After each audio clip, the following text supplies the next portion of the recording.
Welcome to Wisdom Wednesday, Fresh Fire International Ministries midweek inspirational message for you.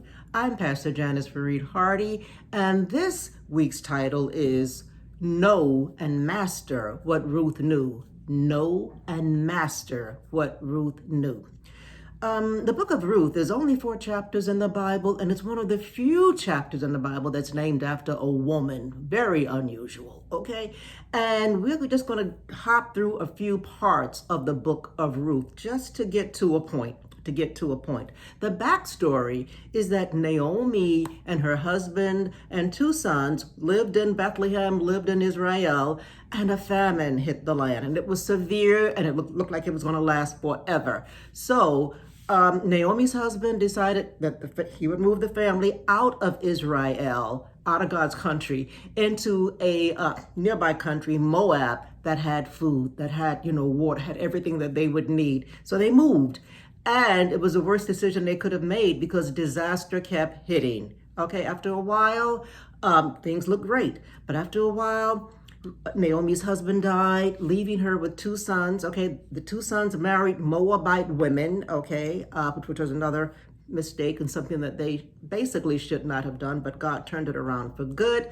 All right, and they went along for a while, and then both of Naomi's sons died, leaving her with 2 daughters-in-law. So Naomi decided, look, this isn't working too well for me right now. And she actually began to believe that God was really being very hard on her, okay, with all of her hardships, lost her whole family. So she decides to move back, to go back to Bethlehem after many years, to go back to Israel. And the 2 daughters-in-law, they say, we'll go with you. We'll go wherever you go. But along the way, Naomi kept trying to convince them, I have nothing to offer you. Stay here with your people, remarry, build another family, build another life. And as they went along, eventually Naomi was able to convince one of her daughters-in-law to go back. But the other one, Ruth, hence the name of the book of the Bible, Ruth, decided no matter what, she was going with Naomi, okay? And I love, the famous verses many of you know, do not try to convince me to leave you or turn back from following you. But wherever you go, I will go. And wherever you live, I will live. And your people will be my people, and your God will be my God. And that's in Ruth chapter 1, verse 16. All right. So this is the backstory. So they go, okay. Naomi and Ruth, the Moabitess, go back to Ruth's own old home, if you want to call it that. But let me tell you something. Old is not always old. Okay. We will get to that in just a minute. One point is that everybody can't go with you. Okay. The other daughter-in-law could not go with them. She tried. It's not that she was a bad person. It's not that people in your life are bad people, but everybody just can't go where you need to go because everybody does just not have the destiny that God has on your life. And it's a real thing, okay? In life, expect casualties. We think of casualties as something bad, something that should not happen, but really in God's dictionary, casualties are a blessing because sometimes when you're taking people with you who have no business with you, they're going to be holding you back from where God is moving you, from where God has destined for you to be. They are more of a drag. It's, some people say, well, you got to be faithful. No, you got to be wise in God's wisdom. There will always be casualties in your life because everybody cannot go with you. Okay. And understand, Ruth had no idea of where she was going, but she trusted. It was something in her that somehow led her to believe, I've got to go with this woman wherever she goes. Amazing. Okay. So number one, everybody can't go with you, but a subset of that is that there are people who must be with you, and they and you will know it because circumstances will not be able to shake them off. So we've got to master what Ruth knew. Okay. A second point, okay, is that when, and I'm sure many of you know the story. I love this story. When Naomi and Ruth get back to where Naomi left, She actually, in that day and time, they weren't trying to grab your home and everything you had. If you owned something, you owned it, and it was just going to be yours. That property was going to be yours, not like today. Nonetheless.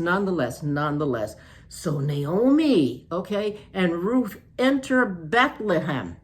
And I want to read this verse to you, okay, when they arrived, okay? Now the two of them, I'm reading from Ruth chapter 1, verse 19, started at 19. Now the two of them went until they came to Bethlehem. And it happened when they had come to Bethlehem that all the city was excited because of them. And the women said, "Is this Naomi?" They were so happy to see Naomi. But Naomi said to them, "Don't call me Naomi, okay? Call me bitterness, call me Mara. But Almighty God has dealt very bitterly with me. I went out full." God never told her to go, to leave Israel, but I went out full, and the Lord has brought me home again. God didn't tell her to go back. She left on her own with her family. She came back on her own, using her own knowledge, her own wisdom. Okay, nonetheless, I'm getting ahead of the story. And the Lord has brought me home again empty. Okay, I have no husband, I have no sons. Why do you call me Naomi, since the Lord has testified against me and the Almighty has afflicted me? She's blaming God for her own decisions. Does that sound familiar? Okay, all right. Anyway, I won't get into that. But nonetheless, the second point, she's come back, okay, to what was her old home. But let me tell you something. In God's dictionary, an old place may not really be the old place. The old place may be a new place. It was as though Naomi and her family stepping out of the will of God, okay, blaming God, okay. She's now come back. But guess what? The old place is not the old place anymore. The old place is a new place. It is as though Naomi had stepped out of her destiny, if you want to call it, for over, around 10 years, some scholars say 10 years. She stepped out of it. So it's as though God just held her destiny on hold, and things were happening because she was in a place and her family, where God never told them to go, where God never wanted them to go. And that's why sometimes when we're in the midst of something, we need to wait on the Lord. Wait on the Lord. How many times does the Bible have to tell us that? Wait on the Lord. And that means no matter what it looks like, wait on the Lord. So she had that 10-year, or so gap in her destiny. And it wasn't just that she was in a holding pattern, it's that she was in a going down pattern, okay? So she's come back now to where God had ordained for her to be in the first place. And she's telling them, "I'm bitter, and God has been mean to me, and God has just taken away everything that I had." It wasn't God, okay? But the point to this is that she is missing some of the things that were in her old life. She's missing her husband, of course. She's missing her sons, of course. She's missing the whole family life she had, of course, okay? So you're going to miss some things, okay? You're going to miss some things from the way things used to be as God is moving you forward. It didn't look like it, but God was actually moving her forward when she thought that God was just, continuing to just be mean to her. Just, not even to care about her feelings or her love or her loss, okay?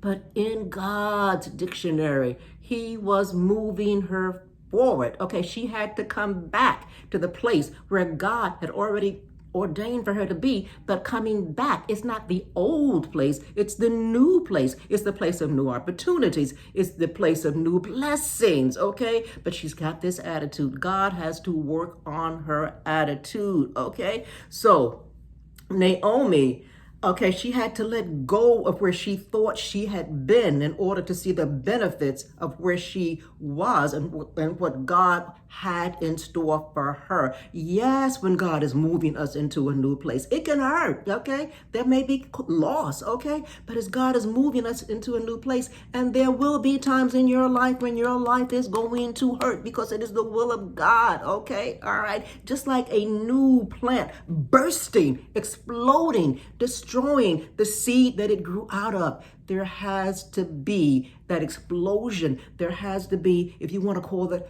a pain, a type of pain to move ahead. All right.